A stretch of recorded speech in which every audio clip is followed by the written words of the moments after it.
അപ്പോൾ ഇത് ഭയങ്കര ഹൈറ്റ്സിലാണ് ഇത് സ്ഥിതി ചെയ്യുന്നത്. അതുപോലെ തന്നെ ഈ ഒരു ലൊക്കേഷൻ നോക്കുകയാണെന്നുണ്ടെങ്കിൽ ഇത് നാഷണൽ പാർക്കിൻ്റെ അഡ്മിൻ കാര്യങ്ങളൊക്കെ Kerala department of forest and wild ലൈഫിൻ്റെ കീഴിലാണ് ഈ ഒരു നാഷണൽ പാർക്കിൻ്റെ ഇപ്പോൾ അഡ്മിനിസ്ട്രേഷനൊക്കെ നടന്നുകൊണ്ടിരിക്കുന്നത്.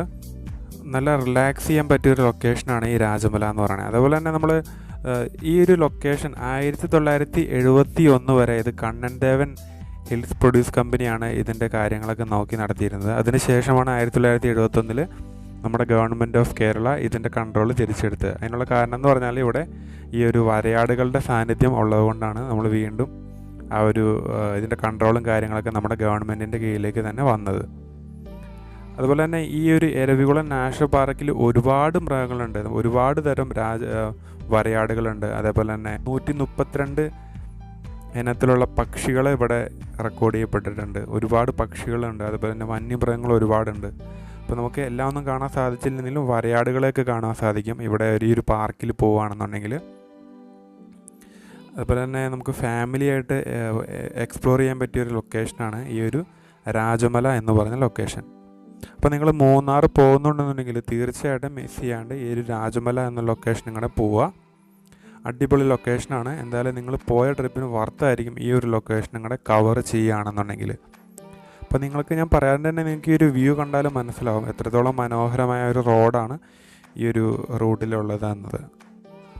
രാജമലയിൽ പോയതിന് ശേഷം നമ്മൾ വീണ്ടും മൂന്നാർ ടൗണിലേക്ക് തന്നെ തിരിച്ചു വരണം. അതിനുശേഷം നമുക്ക് ഇവിടുന്ന് പോകേണ്ട ലൊക്കേഷൻ എന്ന് പറഞ്ഞാൽ ടോപ്പ് സ്റ്റേഷനാണ്. അപ്പോൾ ടോപ്പ് സ്റ്റേഷൻ എന്ന് പറഞ്ഞാൽ ഒരു ടൂറിസ്റ്റ് ഡെസ്റ്റിനേഷനാണ്. അത് സ്ഥിതി ചെയ്യുന്നത് തമിഴ്നാട്ടിലുള്ള തേനി ജില്ലയിലാണ് ഈ ഒരു ടോപ്പ് സ്റ്റേഷൻ സ്ഥിതി ചെയ്യുന്നത്. അപ്പോൾ നമുക്ക് അടുത്തതായിട്ട് പോകേണ്ട ടോപ്പ് സ്റ്റേഷൻ എന്ന് പറഞ്ഞ ലൊക്കേഷനിലേക്കാണ്. അപ്പോൾ അവിടെ നമുക്ക് പോവുകയാണെന്നുണ്ടെങ്കിൽ തമിഴ്നാടിൻ്റെ ബോർഡർ കാര്യങ്ങളൊക്കെ കാണുവാനായിട്ട് സാധിക്കും. ഒരുപാട് ഉയരത്തിലുള്ള ലൊക്കേഷനാണ് ഈ ഒരു ടോപ്പ് സ്റ്റേഷൻ എന്ന് പറഞ്ഞാൽ.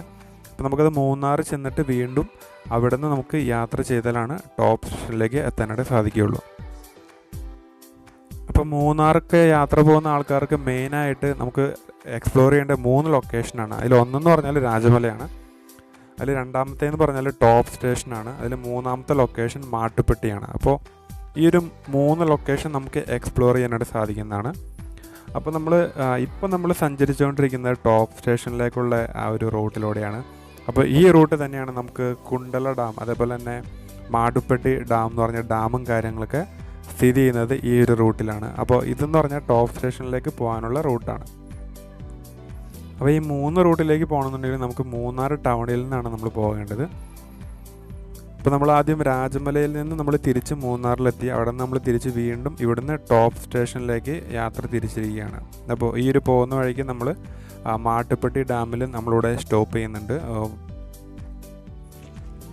അപ്പോൾ നമുക്ക് മാട്ടുപ്പെട്ടി ഡാമിലേക്കുള്ള അവിടെ ഡാമിൻ്റെ അവിടെ ചെന്നിട്ട് ബാക്കി വിഷ്വൽസും കാര്യങ്ങളൊക്കെ കാണിക്കാം. ഇത് അങ്ങോട്ട് പോകുന്ന റൂട്ടാണ്. ഇടതുവശത്തായിട്ട് നമുക്ക് തേയിലത്തോട്ടങ്ങളൊക്കെ കാണുവാനായിട്ട് സാധിക്കും. വളരെ മനോഹരമായ സ്ഥലമാണ്. ഇപ്പോൾ നിങ്ങളിവിടെ എക്സ്പ്ലോർ ചെയ്താലും നമുക്ക് 1 ഡേ ട്രിപ്പിന് പറ്റിയ ലൊക്കേഷനാണ്. 1 ഡേ ട്രിപ്പാണെങ്കിൽ കൂടി ഒരു ദിവസം സ്റ്റേ ചെയ്തിട്ട് 2 ദിവസത്തെ ട്രിപ്പായിട്ട് പ്ലാൻ ചെയ്യുകയാണെന്നുണ്ടെങ്കിൽ നമുക്ക് ഈസി ആയിട്ട് ധൃതിയൊന്നും പിടിക്കാണ്ട് തന്നെ ഈസി ആയിട്ട് നമുക്ക് എൻജോയ് ചെയ്തിട്ട് വരാൻ പറ്റിയ ലൊക്കേഷനാണ് മൂന്നാറും അതേപോലെ തന്നെ ടോപ്പ് സ്റ്റേഷൻ, രാജമല, മാട്ടുപ്പെട്ടി എന്നീ ലൊക്കേഷനൊക്കെ. പിന്നെ നമ്മൾ അടുത്തതായിട്ട് ചെല്ലുന്ന ലൊക്കേഷൻ എന്ന് പറഞ്ഞാൽ മാട്ടുപ്പെട്ടി ഡാമാണ്. അപ്പോൾ മാട്ടുപ്പെട്ടി ഡാം എന്ന് പറഞ്ഞാൽ മൂന്നാർ ഇടുക്കി ജില്ലയിൽ തന്നെയാണ് സ്ഥിതി ചെയ്യുന്നത്. ഇത് കോൺക്രീറ്റ് ഗ്രാവിറ്റി ഡാം എന്നാണ് ഇതറിയപ്പെടുന്നത്. നമുക്ക് അതേപോലെ തന്നെ ഈ ഒരു ഡാം ഓപ്പൺ ആക്കിയ ഇയർ എന്ന് പറഞ്ഞാൽ 1953 ഈ ഒരു ഡാം ഓപ്പൺ ചെയ്തിരിക്കുന്നത്. ഇത് കൺസ്ട്രക്ഷനൊക്കെ തുടങ്ങിയത് 1949 ഏകദേശം 2.2 കോടി ചിലവഴിച്ചിട്ടാണ് ഈ ഒരു മാട്ടുപ്പെട്ടി ഡാമോടെ കൺസ്ട്രക്ഷൻ ചെയ്തിരിക്കുന്നത്.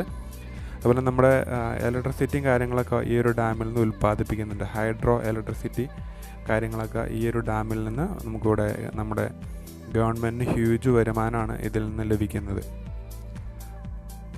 അപ്പോൾ ഇതാണ് ആ ഒരു മാട്ടുപ്പെട്ടി ഡാമിൻ്റെ റിസർവറാണ് നിങ്ങൾ കാണുന്നത്. ഈ ഒരു വെള്ളം സ്റ്റോർ ചെയ്തിരിക്കുന്ന ഒരു ഏരിയ ആണിത്.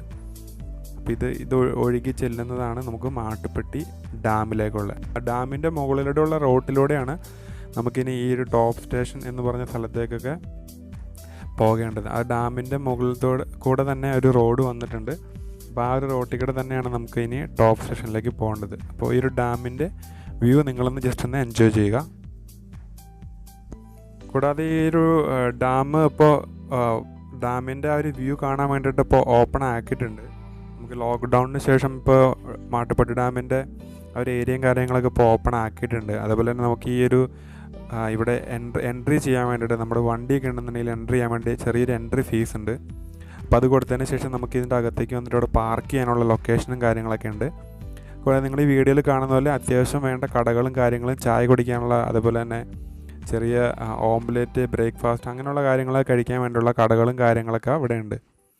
അതുപോലെ ബോട്ടിങ്ങിന് വേണ്ടിയുള്ള ബോട്ടിങ്ങിന് വേണ്ടിയുള്ള ഏരിയ ഉണ്ട്. അപ്പോൾ ബോട്ടിങ് ഈ സൈഡിൽ കുറച്ച് ബോട്ട് കാണാൻ സാധിക്കുന്നുണ്ടെങ്കിലും ഇത് ചവിട്ട് ബോട്ടാണ്. അപ്പോൾ അതിൻ്റെ ഈ ഒരു ചവിട്ട് ബോട്ടിൻ്റെ ബോട്ടിംഗ് ഒന്നും ഇവിടെ സ്റ്റാർട്ടായിട്ടില്ല. അപ്പോൾ നമുക്കിവിടെ കാണാനായിട്ട് സാധിക്കും. അപ്പോൾ ഇതാണ് ഈ ഒരു ഡാമിൻ്റെ ആ ഒരു റിസർവറിൻ്റെ ഏരിയ. അപ്പോൾ ഇതാ ഒരു ഡാമിൻ്റെ വ്യൂ. ഈ ഡാമിൻ്റെ മുകളിലൂടെ തന്നെ നമുക്ക് അങ്ങോട്ട് പാസ് ചെയ്ത് പോകാനായിട്ട് നമുക്ക് റോഡും കാര്യങ്ങളൊക്കെ ഉണ്ട്. ഇപ്പോൾ നിങ്ങൾ ഈ ഫോട്ടോയിൽ കാണുന്ന പോലെയുള്ള റോഡിൽ, ഈ ഒരു റോഡിലൂടെയാണ് നമുക്ക് സഞ്ചരിക്കേണ്ടത്. അപ്പോൾ ഇത്രയും കാര്യങ്ങളൊക്കെ തന്നെയാണ് നമുക്ക് ഈ ഒരു മാട്ടുപ്പെട്ടി ഡാമിനെ കുറിച്ച് പറയാനുള്ളത്. നമുക്കിനി ഇവിടുന്ന് അടുത്ത ലൊക്കേഷനിലേക്ക് പോകണം. അടുത്ത ലൊക്കേഷൻ എന്ന് പറഞ്ഞാൽ ടോപ്പ് സ്റ്റേഷനാണ്. അപ്പോൾ ഈ മാട്ടുപ്പെട്ടി ഡാമിൻ്റെ മുകളിലുള്ള റോട്ടിൽ കൂടെ നമുക്കിനി ടോപ്പ് സ്റ്റേഷനിലേക്ക് പോവാം. അപ്പോൾ ടോപ്പ് സ്റ്റേഷൻ ചെല്ലുന്നതിന് മുമ്പ് നമ്മൾ പോകുന്ന വഴിയിലൂടെയുള്ള ഒരു വ്യൂ ആണിത്. ടോപ്പ് സ്റ്റേഷൻ എത്തുന്നതിന് ഏകദേശം 1 കിലോമീറ്റർ മുമ്പിലായിട്ടുള്ള ഒരു ലൊക്കേഷനാണിത്. ഇവിടെ നമുക്ക് കാണാനായിട്ട് സാധിക്കും, കോടമഞ്ഞൊക്കെ കയറിയിട്ട് കംപ്ലീറ്റ് ഒരു കോടയായിട്ട് കിടക്കുകയാണ് ഈ ഒരു ലൊക്കേഷൻ. ഇവിടെ നമുക്ക് ടീ എസ്റ്റേറ്റ് കാണാൻ സാധിക്കും. അപ്പോൾ ഇത് കംപ്ലീറ്റ് കോടമഞ്ഞ് മൂടി കിടക്കുകയാണ്. നല്ലൊരു വ്യൂ ആണ്, ഫോട്ടോ എടുക്കാൻ പറ്റിയൊരു ലൊക്കേഷനാണ്. അപ്പോൾ അതുകൊണ്ടാണ് നമ്മളിവിടെ സ്റ്റോപ്പ് ചെയ്തത്. അപ്പോൾ നിങ്ങൾക്ക് കാണാൻ സാധിക്കും താഴേക്ക് കോടമഞ്ഞൊക്കെ വന്നിട്ട് കംപ്ലീറ്റിലുള്ള ഒരു വ്യൂ ഒക്കെ നഷ്ടപ്പെട്ടിട്ടുണ്ട്. അപ്പോൾ ടോപ്പ് സ്റ്റേഷൻ എന്ന് പറഞ്ഞാൽ ഒരു ലൊക്കേഷൻ തന്നെ ഭയങ്കര ഹൈറ്റ്സിലുള്ള, ഭയങ്കര ഉയരത്തിലുള്ള ലൊക്കേഷൻ ആയതുകൊണ്ട് ഇപ്പോൾ ഇവിടെയൊക്കെ മഞ്ഞ് മൂടി തുടങ്ങിയിട്ടുണ്ട്.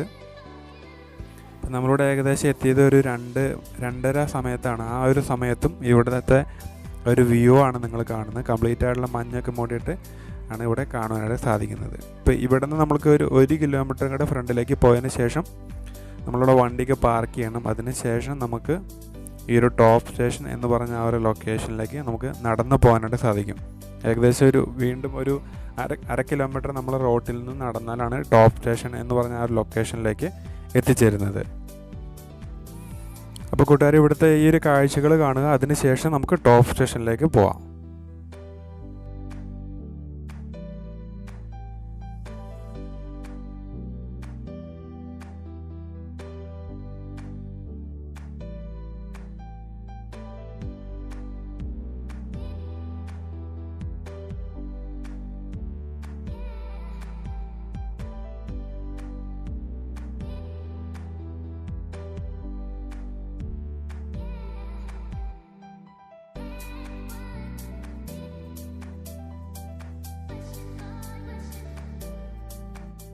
ഓക്കെ ഗൈസ്, അപ്പോൾ നമ്മൾ ടോപ്പ് സ്റ്റേഷനിൽ എത്തിയിരിക്കുകയാണ്. അപ്പോൾ ഇതാണ് നമ്മുടെ ഫൈനൽ ലൊക്കേഷൻ. അപ്പോൾ നിങ്ങൾക്ക് ഈ ഒരു വ്യൂ കാണാൻ സാധിക്കും.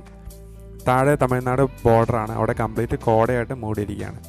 ഓക്കെ ഗൈസ്, അപ്പോൾ ഇതാണ് നമ്മുടെ ഇന്നത്തെ ഈ ഒരു വ്ളോഗ്. കൂട്ടുകാർക്ക് വീഡിയോ ഇഷ്ടപ്പെട്ടാൽ വീഡിയോ ഒന്ന് ലൈക്ക് ചെയ്യുക, അതുപോലെ ഷെയർ ചെയ്ത് നിങ്ങളുടെ കൂട്ടുകാർക്കും കൂടെ എത്തിച്ചു കൊടുക്കുക. ചെറിയൊരു വ്ളോഗാണ്. അപ്പോൾ നമുക്ക് പുതിയൊരു വീഡിയോയിൽ കാണുന്നവരെ എല്ലാവർക്കും നന്ദി, നമസ്കാരം.